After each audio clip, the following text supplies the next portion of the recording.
फरमाता वला तहीनु वला तहज़नु व अंतुमुल अअलौना इन कुंतुम मुमिनीन। गम न खाओ, घबराओ मत, टेंशन मत लो, तुम ही कामयाब रहोगे। शर्त है कि पक्का और सच्चा मोमिन बन जाओ। आज हम परेशान हैं कि हम कामयाब क्यों नहीं है। यहाँ तो इस आयत में ये आपको बता दिया कि अगर कामयाब होना हो तो पक्का और सच्चा मोमिन बन जाओ।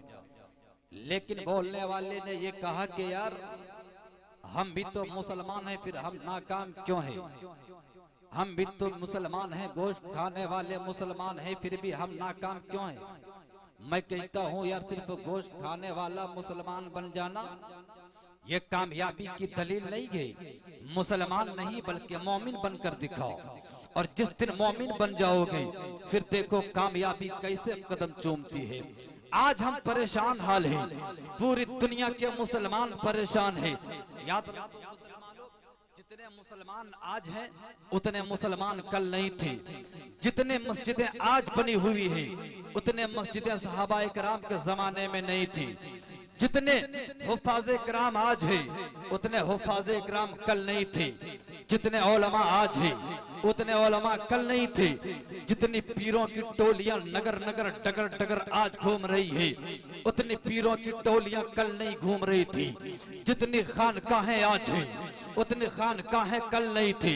जितने मुसलमान के पास दौलत आज है उतनी दौलत कल नहीं थी। आखिर क्या बात है कि वो 313 थे कल, लेकिन वो हुकूमत करते थे। लेकिन आज हम करोड़ों हैं, नाकाम क्यों हैं, गुलामी क्यों कर रहे? आखिर वजह क्या है, बात क्या है? आज अपने आप को कहते हैं यार कि हम मुसलमान हैं, लेकिन आज हम सिर्फ पीरी और मुरीदी में फंसे हुए हैं। आज हम और आप ये तो बहुत ही लोग हर जगह जिक्र करते हैं कि आप किससे मुरीद हैं, ये कहता कि हम इससे मुरीद हैं। लेकिन आपने कभी ये तस्करा किया कि आप कभी मस्जिद जाकर नमाज पढ़ते हो? आपने कभी ये तस्करा किया कि आप कुरान पढ़ते हो या नहीं पढ़ते हो?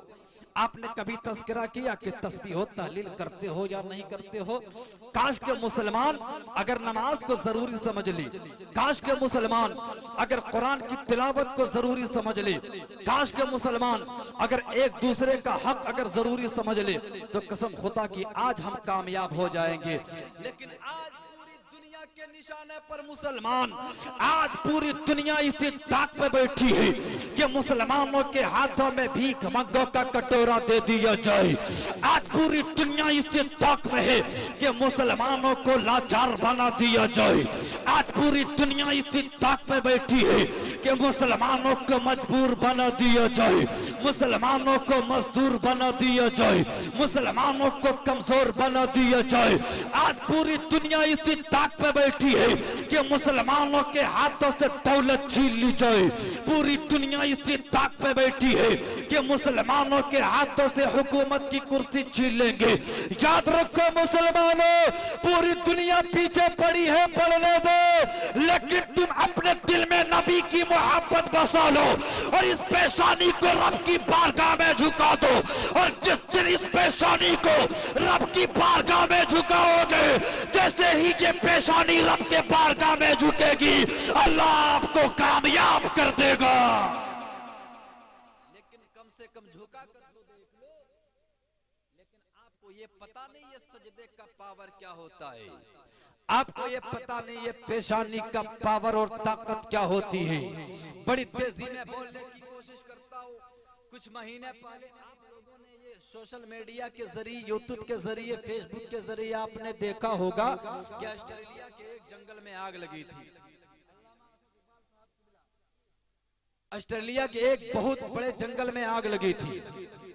गोया के सारे लीडरान इकट्ठा हो गए आग बुझाने के लिए, लेकिन आग बुझा नहीं सके। सारे साइंसदान इकट्ठा हो गए कि किसी तरह आग बुझाई जाए। कहा जाता है कि 480 मिलियन जानवर जलकर खाकिस्तर हो गए, जलकर राख हो गए। बेजुबान जानवर जलकर राख होते गए। गोया की सारी ताकतें आ गई, सारी ताकतें मिलकर आग बुझाने की कोशिश की, लेकिन आग बुझने को तैयार नहीं।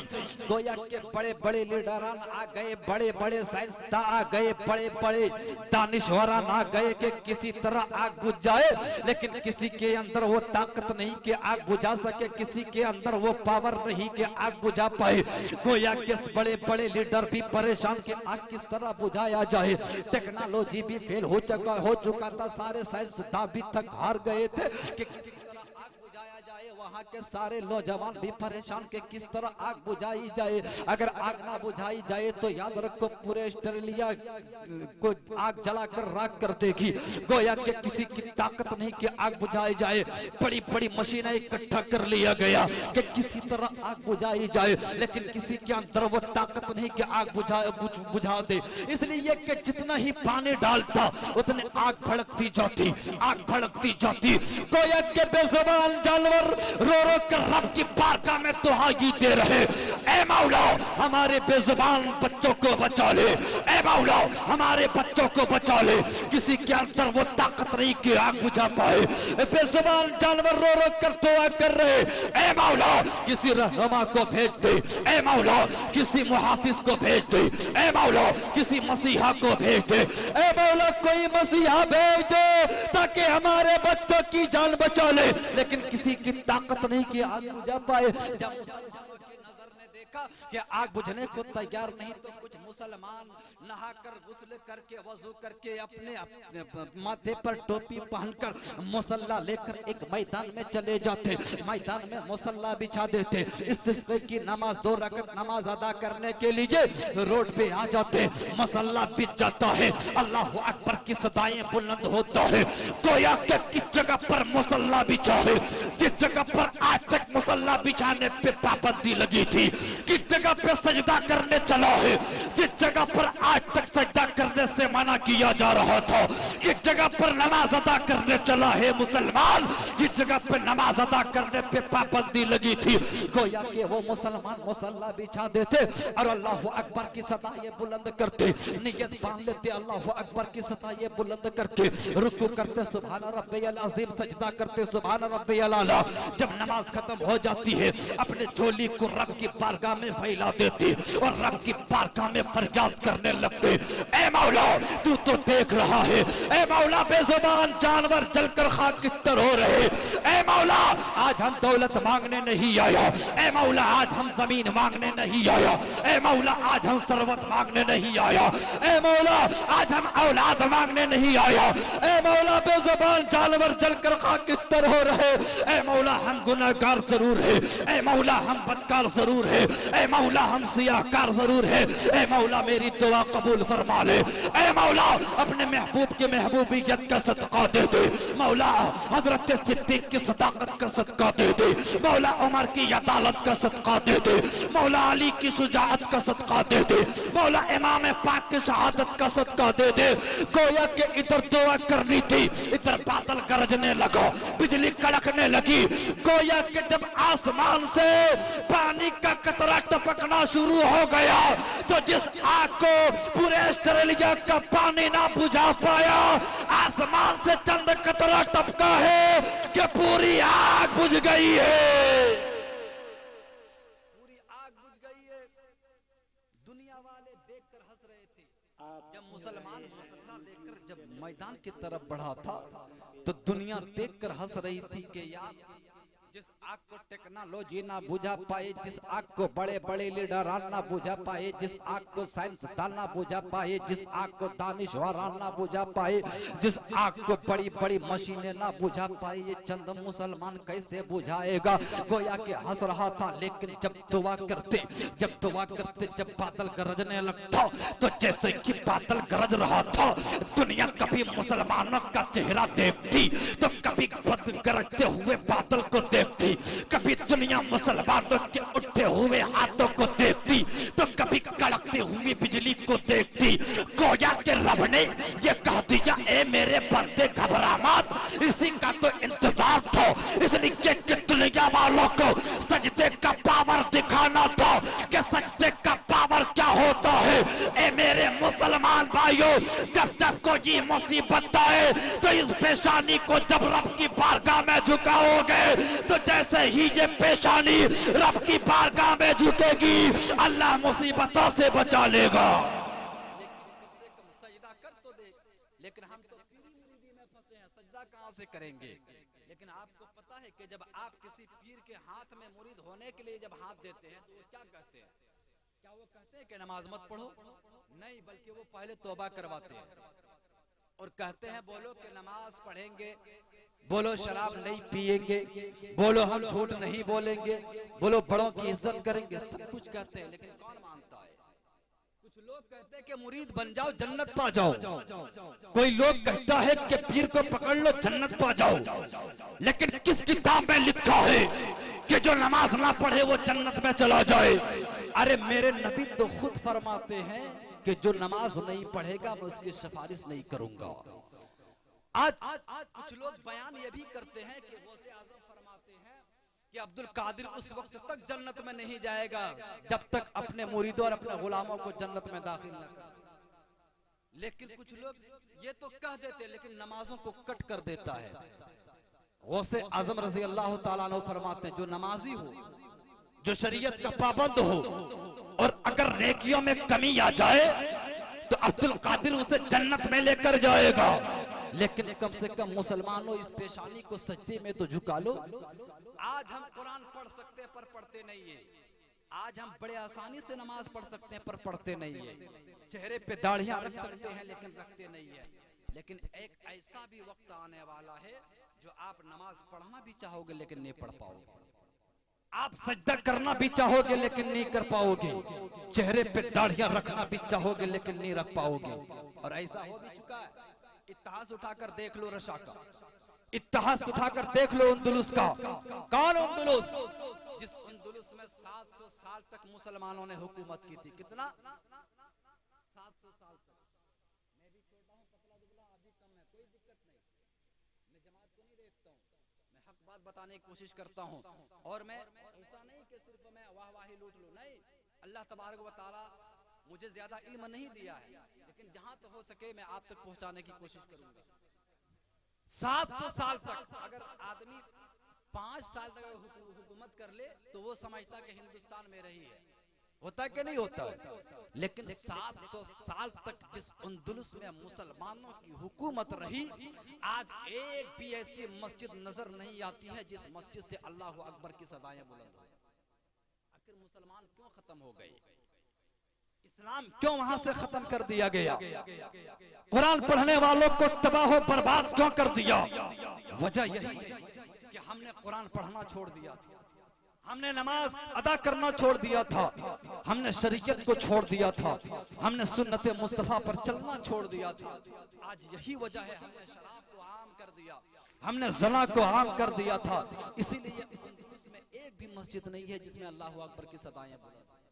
और वही रशा बर्मा के सरजमीन क्या हुआ? बर्मा के कितना दिन हुआ है मुसलमानों को बीच चौराहे पर काट रहा था और एक औरत एक बहन के साथ 20-20 लोग बलात्कार किया, यही बर्मा के सरजमीन पर।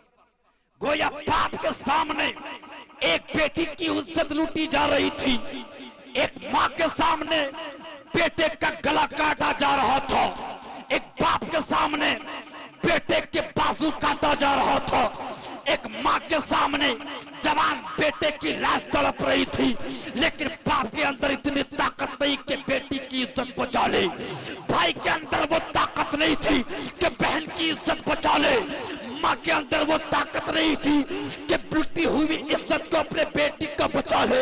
गोया कि उस वक्त कोई यार मददगार नहीं था। आखिर बर्मा के सरजमीन पर हमला वारिस क्यों हो गए थे? बर्मा के सरजमीन पर हम मजबूर क्यों हो गए थे? हम कमजोर क्यों हो गए थे?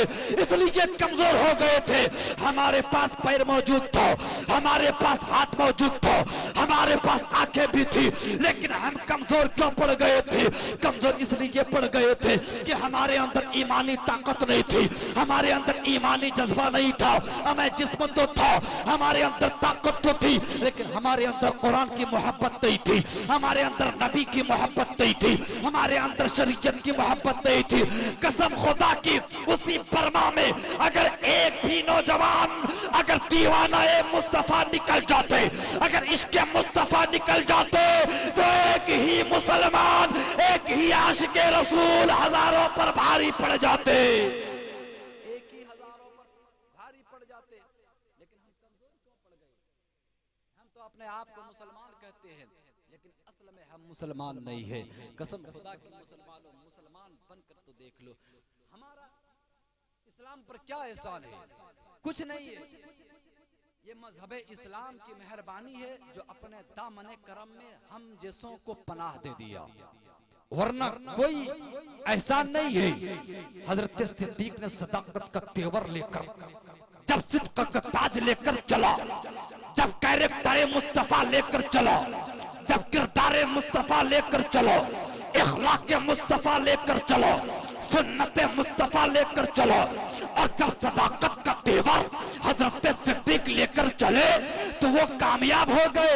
हजरत उमर जब अदल का झूमर लेकर, जब अदालत की कुर्सी पर बैठकर सुन्नत मुस्तफा लेकर चले हैं, तो अल्लाह तबारक व तआला उसे कामयाब कर दिया है। और जब ताज लेकर, कैरेक्टर मुस्तफा लेकर, इखलाक मुस्तफा लेकर, सुन्नत मुस्तफा लेकर, तरीक़े मुस्तफा लेकर, और जब खैबर की तरफ पड़ा हो तो तने तन्हा हजरत अली खैबर का किला उखाड़ कर फेंक दिया है, और उस जगह पर परचम इस्लाम गाड़ दिया है, और परचम इस्लाम गाड़ कर हजरत अली ने बता दिया, ए दुनिया वालों, अली को तने तन्हा ना समझना, इसलिए कि अली के दिल में नबी की मोहब्बत है, और जिस अली के दिल में नबी की मोहब्बत हो, अरे उस अली को कोई पछाड़ नहीं सकता है, उस अली को कोई पछाड़ नहीं सकता है। लेकिन हम तो या अली का नारा लगाते हैं या हुसैन का नारा लगाते हैं, लेकिन कभी हुसैन, हजरत हुसैन के तरीके पे चलने की कोशिश की? कभी हजरत अली और हजरत इमाम पाक की मोहब्बत अपने दिल में बसाया? नहीं, नारे तक रह गए हम। नारा लगाओ खूब, मचलो खूब, लेकिन कसम खुदा की मुसलमानों, जिस दिन से नारा लगाकर और हजरत अली के तरीके को अपना लोगे, इमाम पाक के तरीके को अपना लोगे, जब कैरेक्टर मुस्तफा दिल में बसा लोगे, जब किरदार मुस्तफा दिल में बसा लोगे, फिर देखो कैसे कामयाबी मिलती है। इसलिए हमें चाहिए नौजवानों कि हमें कामयाबी अगर चाहिए तो शराब को छोड़ देना पड़ेगा, अगर कामयाबी चाहिए तो फिर जुएबाजी को छोड़ देना पड़ेगा, अगर आपको कामयाबी चाहिए तो इस पेशानी को रब की बारगाह में झुका दो। कसम खुदा की, जब इस पेशानी को रब की बारगाह में झुकाओगे तो मेरे मुजाहिदे मिल्लत भी खुश हो जाएंगे, मेरे ताजुश शरिया भी खुश हो जाएंगे, नजीर मिल्लत भी खुश हो जाएंगे, हुजूर हामिद मिल्लत भी खुश हो जाएंगे, हमारे आला हजरत भी खुश हो जाएंगे। लेकिन कम से कम पेशानी झुका कर तो देख लो। हम इसी चीज से दूर भागते हैं। कामयाबी कहाँ मिलेगी वो नहीं ढूंढते हैं, सुकून कहाँ मिलेगा वो नहीं ढूंढते हैं। अगर आपको सुकून चाहिए तो कम से कम जाकर के मस्जिद में कुरान पढ़ के देखो, फिर देखो कैसे सुकून मिलता है, फिर देखो कैसे शांति मिलती है। आज हम कुरान नहीं पढ़ते, इसीलिए तो लोग उंगलियां उठाते हैं कि कुरान से 26 आयतों को हम निकाल कर फेंक देंगे। अरे नादान, तुम क्या कुरान की आयतों को मिटाओगे? मिटाने वाले सब मिट गए, लेकिन कभी कुरान न मिटा है न मिटेगा। इसलिए कि कुरान की हिफाजत करने वाला मेरा परवरदिगार है, कुरान की हिफाजत करने वाला, हिफाजत का जिम्मा मेरे परवरदिगार ने ले लिया है। इसलिए हमें चाहिए दिल से कुरान पढ़ें, दिल से नमाज पढ़ें। परवरदिगार से दुआ है रब्बे जुल जलाल सबों की हाजिरी कबूल अता फरमा। अस्तगफिरुल्लाह रब्बी मिन कुल्लि ज़ंबि व अतूबु इलैहि, ला इलाहा इल्लल्लाहु मुहम्मदुर रसूलुल्लाह सल्लल्लाहु अलैहि वसल्लम। अस्सलामु अलैकुम।